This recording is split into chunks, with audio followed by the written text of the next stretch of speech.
हाँ जी स्टूडेंट्स, हम अपना पार्ट नंबर 14 से योग पढ़ रहे थे। नेक्स्ट आज हम आगे पढ़ते हैं। अपने सहपाठियों से भी सहयोग बढ़ाना चाहिए। मोहन और सोहन सहपाठी थे। एक बार मोहन घर से पेंसिल लाना भूल गया। सोहन के पास 2 पेंसिलें थी। मोहन ने सोहन से पेंसिल मांगी। सोहन ने अंगूठा दिखा दिया। मोहन का मुंह उतर आ गया। अब मोहन भी ऐसे मौके की प्रतीक्षा करने लगा जिससे वह सोहन को नीचा दिखा सके।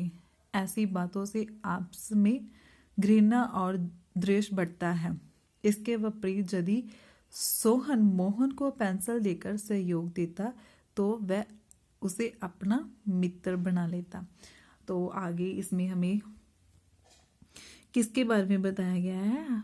सहपाठियों के बारे में, जो हमारे क्लासमेट्स होते हैं उनके बारे में कि उनमें क्या है, आपस में क्या है, सहयोग जो है बढ़ाना चाहिए।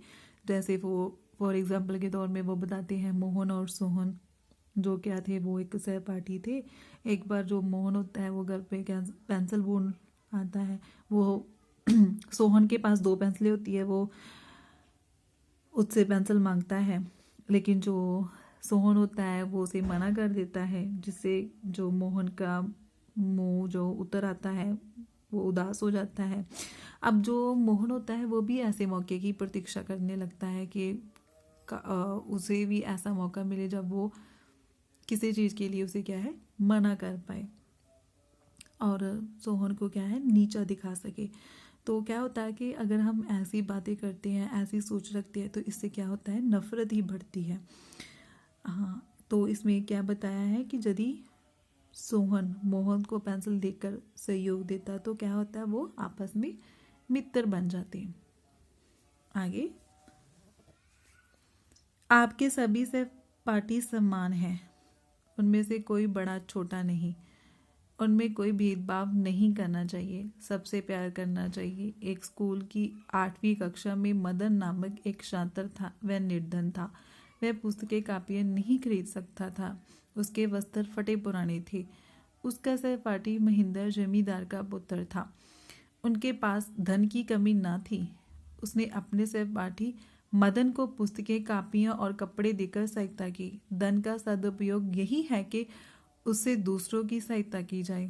यदि आपका एक निर्धन सहपाठी निर्धनता के कारण निराश रहता है, उसका चेहरा खिलता नहीं, तो आपका अपने धन को अपने तक सीमित रखना एक सामाजिक अपराध है। धन की तरह ज्ञान को भी अपने तक सीमित नहीं रखना चाहिए।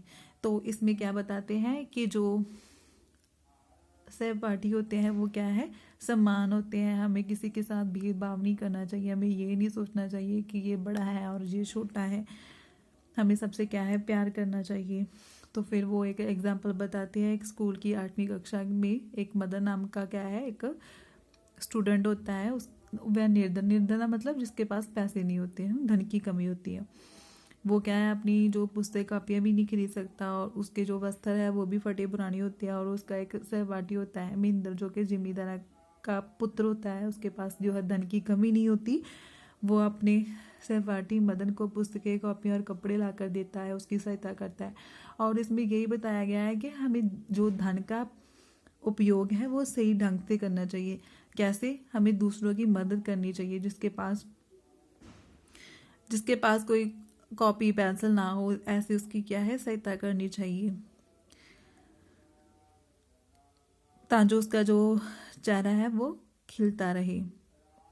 और अपने धन को अपने तक सीमित रखना वो क्या बताते हैं कि एक सामाजिक अपराध है। आगे वो बताते हैं कि धन की तरह ज्ञान भी अपने तक सीमित नहीं रखना चाहिए। यदि आपकी गति गिनत में अच्छी है और आपके एक साथी को सवाल नहीं आता, आपका कर्तव्य बनता है कि आप उसे सवाल समझाएं।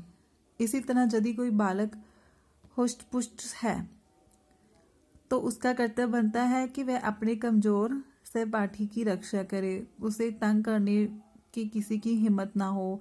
इसी तरह आपसी सहयोग से आपकी कक्षा का वातावरण मैत्रीपूर्ण हो जाएगा। और फिर वो किसके बारे में बताती है कि जिसके पास मतलब ज्ञान होता है उसे भी अपने तक ही सीमित नहीं रखना चाहिए, बल्कि जो चीज़ किसी और को नहीं आती उसे क्या है बतानी चाहिए। फॉर एग्जाम्पल जैसे उन्हें बताया है कि जैसे एक को गिनत मतलब मैथ बहुत अच्छी तरीक़ा से आता है ना, और दूसरा उसका जो साथी है उसे क्या है सवाल नहीं आता है, तो उसका क्या फ़र्ज़ बनता है कि वो उसे क्या है सवाल समझाए। ठीक है। और फिर आगे उन्होंने बताया है कि अगर कोई बालक मतलब हेल्थ वाइज बहुत अच्छा है, तंदुरुस्त है, तो उसका कर्तव्य क्या बनता है कि वो जो भी उसकी क्लास में जो कमज़ोर सहपाठी है उसकी क्या है रक्षा करे, ताकि कोई भी उसको तंग ना कर सके, किसी की इतनी हिम्मत ना हो। इसी तरह से आपसी सहयोग से क्या होगा कि जो कक्षा का वातावरण है वो मित्रतापूर्ण हो जाएगा। ठीक है बच्चों, तो आज के लिए बस इतना ही। उम्मीद है आप सबको समझ में आ गया होगा। धन्यवाद।